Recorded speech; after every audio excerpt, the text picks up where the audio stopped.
ధర్మవరం నియోజకవర్గ ప్రజలకు నమస్కారం అండి. నేను బీరే సోమశేఖర్, ధర్మవరం. కేతిరెడ్డి గారు నా భూమి కబ్జా చేసిన ఆ భాగంలో ఇదొక భాగం అండి. రాఘవంపల్లి సర్పంచ్, ఇతని పేరు గోపాలు.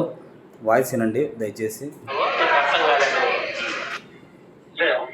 హలో, నమస్తే. ఇక్కడ స్థలంకాడికి వచ్చినాము. మీ ప్రాబ్లం ఏమో ఎవరిని విశ్వనాథ్ రెడ్డి ఎవరితో తోలుకొని వచ్చినామంట కదా, ఈడికే ఉన్నాం. మమ్మల్ని ఆడికి రమ్మంటావు, లేదంటే నువ్వు వీడికి వస్తావా?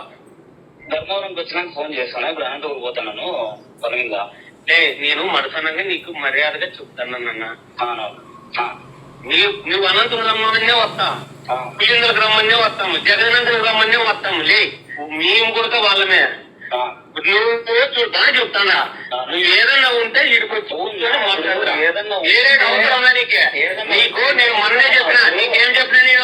నేను మొన్న ఏం చెప్పినా? నీకు మార్కెట్ రారా ఏమన్నా ఉంటే చూద్దామని నీకు చెప్పినా లేదా? నీకు ఏం చెప్పి పంపించినా? ఎవరికా 20 ఇస్తాము 30 ఇస్తాము అని చెప్పి పంపించిన. మరి ఎన్ని కోట్లేవా నీకు? మరి ఎంత నీకు? హలో, ఇప్పుడు నువ్వే అంటావు ఏదో అడుగు అని చెప్పేసి అడిగిన తర్వాత మీరు అట్లా మాట్లాడితే ఇంకా నేనేం చేసేదినా? నువ్వు చేసేది కానీ తినడానికి ఒకరిని తోలుకొని వస్తే నువ్వు వీడికి మేమేమో గాజులని దొరుకుతున్నావు అనుకుంటావా, లేకపోతే మాకేమన్నా లోకల్ ఏమన్నా ఇది లేదనుకుంటావు నువ్వు? ఆల్రెడీ తెలుసు ఎమ్మెల్యే కూడా దీంట్లో ఉన్నాడనేది కూడా నీకు తెలుసు. అయినా కూడా నువ్వు వాళ్ళు ఎవరిలో ఎమ్మెల్యే ఉన్నాడని కూడా తెలుసు. అయినా నువ్వు కథలు పడతావు అని చెప్పేసి తన సర్పంచ్ మాట్లాడతాడు. ఎమ్మెల్యే గారు చూస్తే నాకు సంబంధం లేదని బాగా తప్పించుకుంటాడు. ఈ కనెక్టివిటీ అండి ఒకటి నుంచి.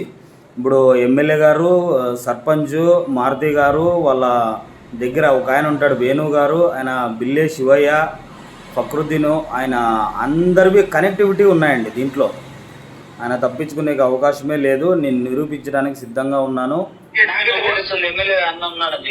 చెప్పేది ఒక్కటే నేను బాగా చెప్తాను సార్. ఇప్పుడు ఇష్యూ చేయాలనుకుంటే నాకు అవకాశాలు ఉన్నాయి. నాకు కాకపోతే ఎందుకు చేయలేదు?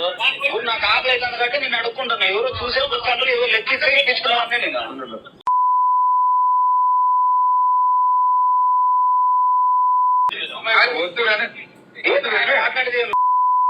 వాళ్ళకు వచ్చేటివి అట్లా మాట్లాడండి, అందుకే వాళ్ళు మాట్లాడుతుంటారు.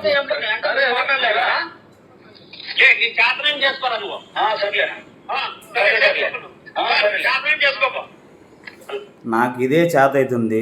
ధర్మవరం ప్రజలకి తెలియజేయాలని చెప్పేసి నేను ఇన్ని సంవత్సరాలు ఓపిక పట్టుకొని తినక మేము ఇబ్బంది పడి ఈ 4 ఏళ్ళు ఓర్చుకొని ఇప్పుడు ప్రజల ముందుకు రావడం జరిగిందండి. దయచేసి సపోర్ట్ చేయండి. ధన్యవాదాలు. కేతిరెడ్డి గారు చేసిన భూ కబ్జాలకు, అన్యాయాలకు, అక్రమాలకు బలైన వాడిని నేను. అందుకే మేము ప్రజల ముందుకు వచ్చాను. ఆయన ఈ విధంగా ఉన్నాడని తెలియజెప్పడానికి. ఆ వెంకీ సినిమా చూసినారా లేదా? వెంకీ సినిమా చూసినారా? రైతేజ్ అదే కృష్ణబాబు అని ఉంటాడు. వీళ్ళు 4-5 మంది ఉంటారు, ఎదవాళ్ళంతా ఉంటారు. అందరు పోతానే రేసు గుర్రం సినిమా చూసినారా కేతిరెడ్డి గారు మీరు? దాంట్లో మద్దాలి శివారెడ్డి అని ఒకతను ఉంటాడు, భూ కబ్జాలు చేస్తూ ఉంటాడు. మీరు కూడా నా భూమి భూ కబ్జా చేశారు, ప్రత్యక్షంగా పరోక్షంగా నీ అనుచరులు చేశారని చెప్పేసి నేను అంటున్నాను. చర్చకు రండి, కూర్చొని మాట్లాడదాము. నేనైతే చర్చకు రావడానికి సిద్ధంగా ఉన్నాను. పబ్లిక్లో పెట్టండి, లైవ్ వస్తాను నేను తప్పకుండా. ధన్యవాదాలండి. ధర్మవరం ప్రజలకు షేర్ చేయవలసిందిగా కోరుతున్నాను.